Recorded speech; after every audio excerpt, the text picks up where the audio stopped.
Now, police say a man who murdered a married couple by poisoning them with the opioid drug fentanyl would have gone on to kill again had he not been caught. I can now say what we at Essex Police have believed for some time, that Luke DeWitt is a cold and calculated murderer. He would befriend people and purport to be an upstanding, helpful and kind member of the community. The reality is far more sinister. Hi, I'm Luke. I'm a friend. They just called me over. Okay. Right. Are you with the patient now? They are there. Right. How many people require help, just to confirm? Two. Right.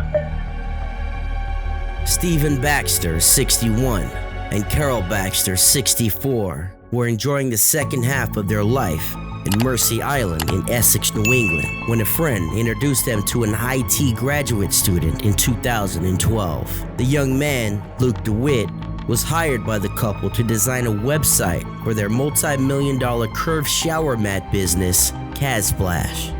Their daughter, Ellie Baxter, says her parents brought him into their lives like a son, despite them thinking Luke was, quote, weird, but nerdy weird. Over the next 10 years, Luke wormed his way into the Baxters' lives any way he could, eventually coming to the house every day. Quote, Luke, I honestly thought was my brother, but unfortunately the evidence is stacking up and it all makes sense now, end quote, Ellie said during the trial.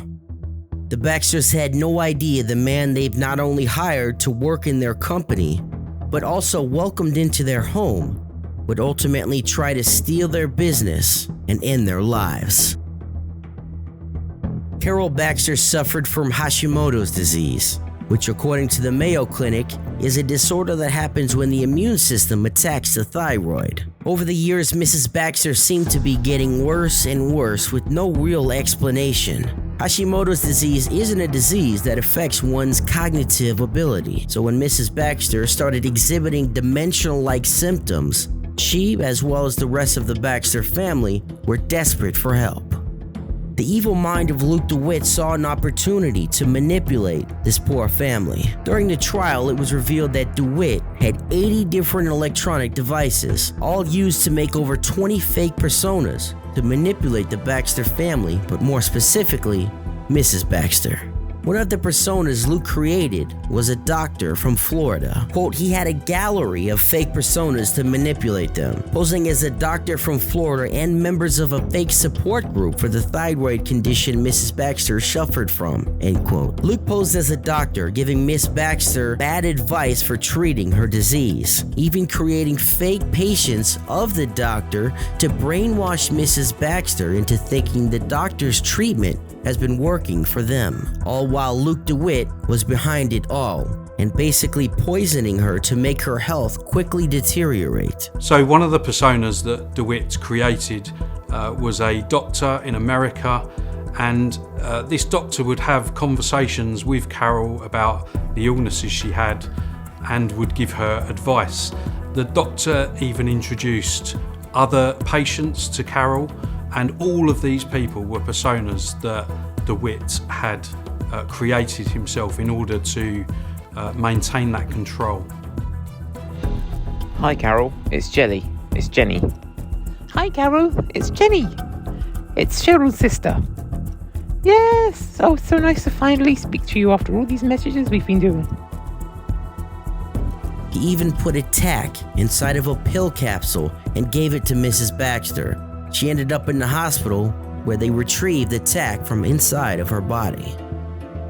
Quote, my mom and dad are dead, but they didn't just die. They were taken from me and my young children. My mom lost her freedom, her will, her ability to function 2 years prior to her murder due to her illness, end quote, Ellie said. She continued, an illness no one could help with or understand because it was contrived by Luke DeWitt. Mom felt so alone and lost there was nothing I could do other than give her my shoulder to cry on and cuddle her.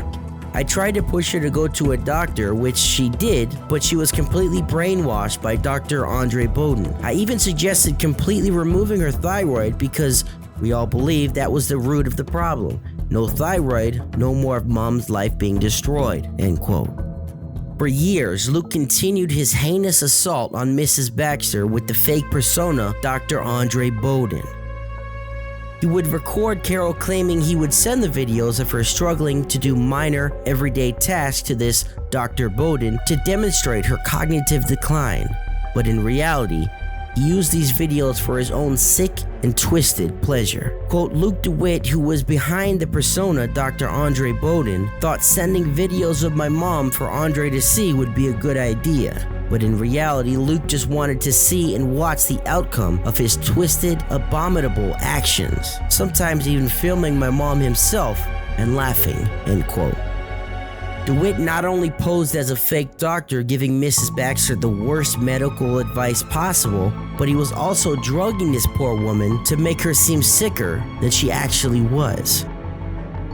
Quote, leading up to their deaths, Dad seemed lonely. Mom was too unwell. She struggled to eat and could not stay awake. Often my partner and I with our son would stay to have dinner with my dad and bring back his joy and spirits too. My mom being drugged for so long and needing such constant help was also, slowly but surely, tearing away every last bit of my dad's soul. I felt so helpless, end quote, Ellie explained.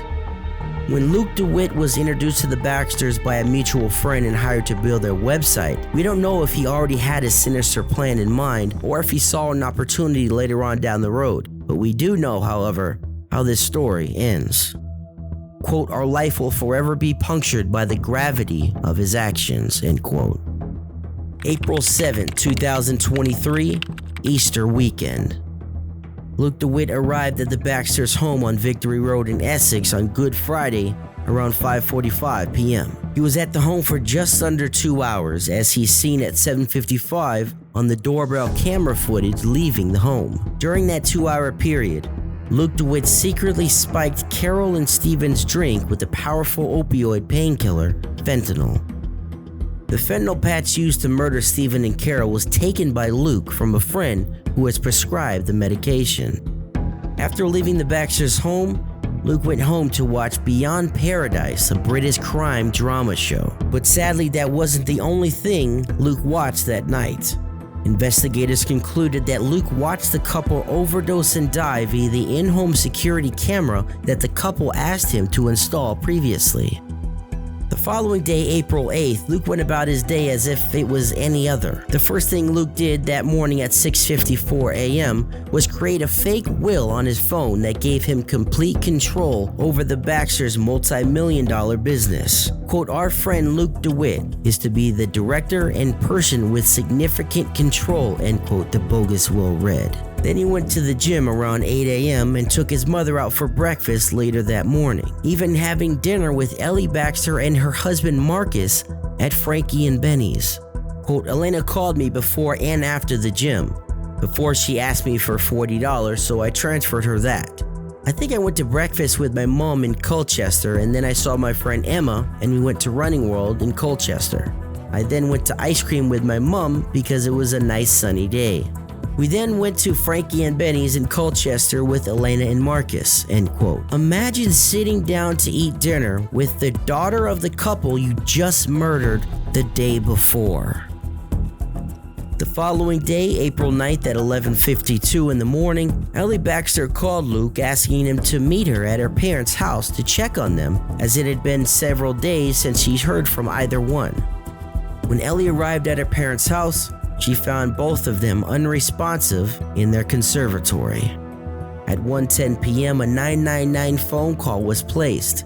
In the background, you can hear an irate and broken Ellie Baxter. Hi, I'm Luke. I'm a friend. They're just Right, calling over. okay, right. Are you with the patient now? They are there. Right. How many people require help, just to confirm? 2. Right. When police arrived, they presumptively figured that the couple died from carbon monoxide poisoning, as there was no suicide note and the home was spotless and had no signs of distress.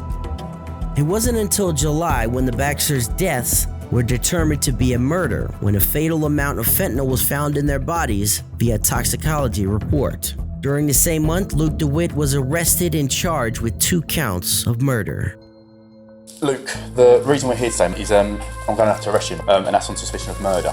Alright, as part of a police investigation, you've been identified as being a suspect in relation to the deaths of Caroline and Stephen Baxter between the 7th and 9th of April 2023, alright? Okay. Unlike some other true crime stories we cover on this channel, this one, justice was served. On March 20th, 2024, Luke DeWitt was found guilty of murdering Mr. and Mrs. Baxter. Then just 2 days later, on March 22nd, Luke DeWitt was sentenced to life in prison. For more true crime stories just like this, be sure to subscribe, hit the notification bell, and drop a like. I'll see you next time on The Staircase.